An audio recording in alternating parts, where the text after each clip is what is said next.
السلام علیکم ورحمۃ اللہ وبرکاتہ۔ آپ سب کو میں اپنے چینل پر خوش آمدید کہتی ہوں۔ آج کی ویڈیو میں ہم ادائیگی قرض کی مصنون دعا پڑھنے جا رہے ہیں۔ آئیے اسے شروع کر لیتے ہیں۔ چینل پر اگر آپ نئے ہیں تو چینل کو سبسکرائب کر لیجئے۔ ویڈیو اچھی لگی تو لائک اور شیئر ضرور کیجئے تاکہ آپ کی طرف سے صدقہ جاریہ ہو جائے۔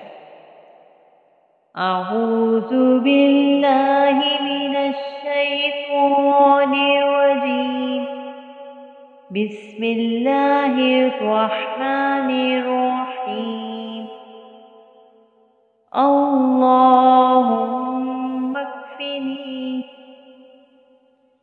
بحلالک عن حرامک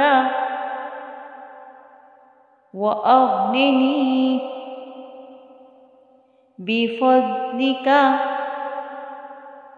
عَمَّن سِوَاكَ، اللهم اكفني بحلالك عن حرامك وأغنني بفضلك عمن سواك۔ ترجمہ: اے اللہ تو ہمیں حلال دے کر حرام سے کفایت کر دے اور اپنے فضل سے نواز کر اپنے سوا کسی اور سے مانگنے سے بے نیاز کر دے۔